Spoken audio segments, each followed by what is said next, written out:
Hey guys, today I'm going to show you how to make full videos for YouTube using nothing more than your smartphone. And when I mean full videos, I mean the entire process, everything from recording, editing, even down to your thumbnails. And the good news is, aside from the equipment that you need to buy, obviously all of the apps and everything that I'm listing are in fact free. Now, I know I said this in my last video and I'm going to say it again. If you see some camera shake or something, my cats are kind of running around and running a little wild today. So they're probably just running into my setup. You see here, if you see the camera shake. And while, yes, I'm going to be showing you things primarily for art videos, things like speed drawings, time lapses, things like that, this will also be useful for anybody who wants to make YouTube videos in general, because the apps that I use, the editing tools, the phone that I use, equipment, all of that stuff will apply to pretty much any vlogger, anybody who's making YouTube videos. So even if you're not an art channel, go ahead and stick around. All right, let's go. First off, what type of phone do you need? I primarily use a Galaxy S9 for my recording purposes when I record with a mobile device. I personally don't think you need something as costly as the Galaxy S9, especially if you're starting out, if you can't afford something like that. In the past, I have used devices, lower end devices such as Galaxy J7s. They're kind of like an offshoot of the Galaxy S series, and you can find them for anywhere between, I would say, like $70 to $150, and you can purchase them usually at Walmart or Best Buy, and obviously you can purchase them online. Lighting, you can use natural window light. That is what I am currently using right now. Another must-have if you want to use your phone for videos is to get a phone tripod. This is the phone tripod that I have. You can bend the legs, you can adjust it, you can adjust the different angles. So if you are, say, doing a speed drawing, you can bend it forward so it goes right over the paper. You can also wrap it around things as well. I personally like to wrap mine around an actual tripod that I have, like your usual conventional tripod. I actually wrap it around that a lot when I do my videos. That is the setup I have going right now. These are pretty low cost. I got this one off of Wish. I probably got it for free. It was probably one of the free special items that they have, and just had to pay shipping. All in all, I think it may have cost me $5, if even that. So like I said, if you just go on Wish, I mean, Amazon and eBay has them cheap too, but I would definitely check Wish first. They usually have them, like I said, for free. A lot of times you just have to pay for shipping. Onward to the apps. For regular vlogging recordings such as this, I just use the in-camera video recorder. I don't use any apps or anything for that.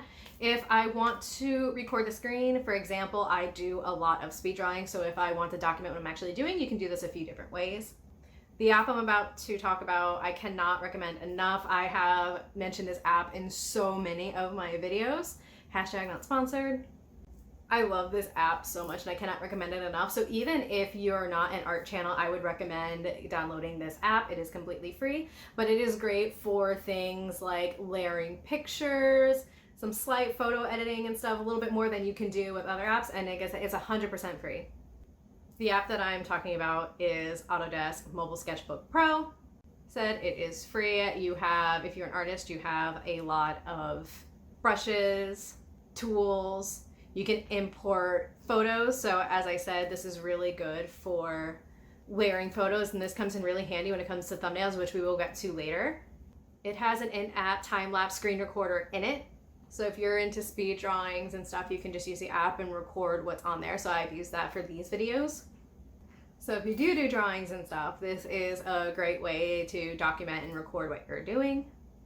If you just want to record your screen in general, there's a lot of screen recording apps. I found Screen Recording Pro.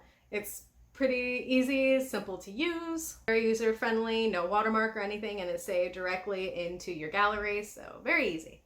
So for editing, the best editing app that I was able to find is Power Director. It's from Cyberlink.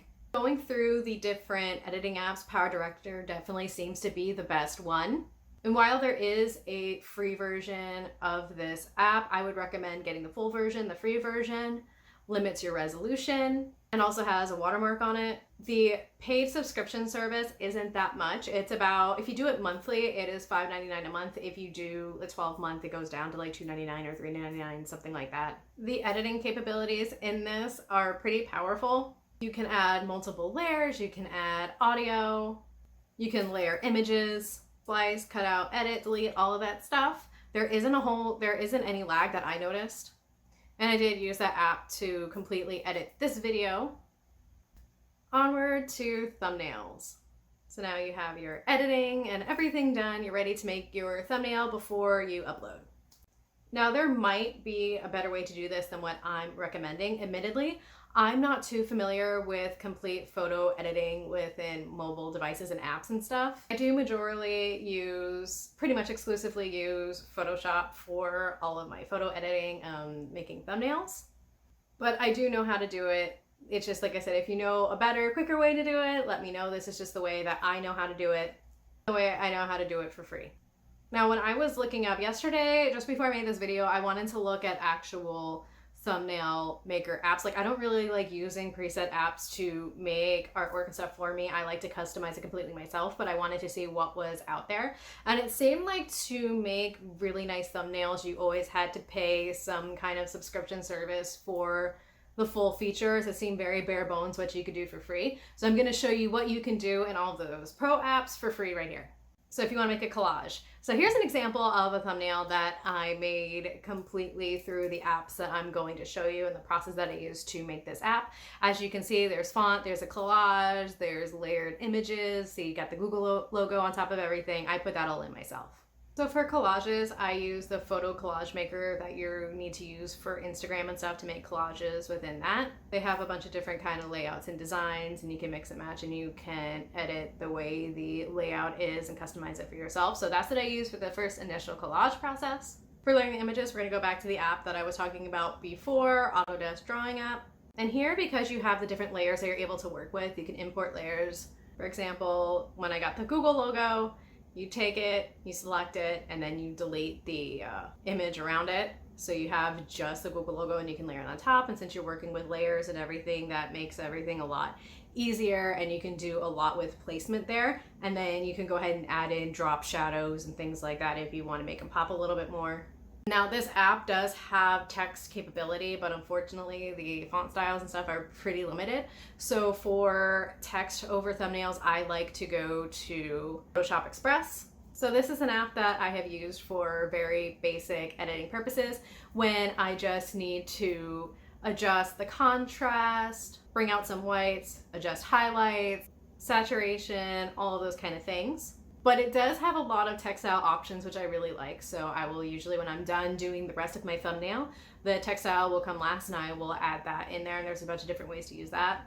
So now we'll talk about getting those photos for your thumbnails. If you need some images for those thumbnails, you can do this a few different ways. You can obviously take the photos yourself. In order to take great photos with your smartphone, I have a whole video on that, which I will link in the description.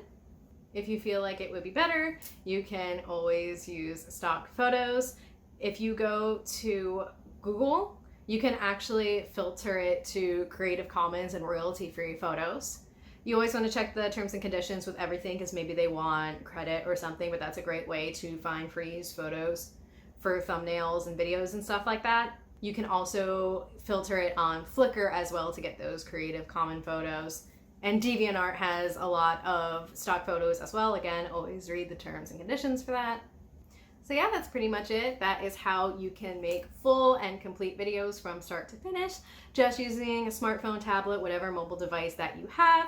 And it is pretty much all the free apps and everything that you use. Again, you may have a little bit of cost with the video editing, but even the video editing, technically there is a free version of that. I just think it's much better. I think it's definitely worthwhile to get the paid version. Alrighty guys, I hope that you enjoyed this. I hope that this will help a lot with your videos in the future. And if you want to see more videos like this, commentary, speed drawings, and stuff like that, please subscribe.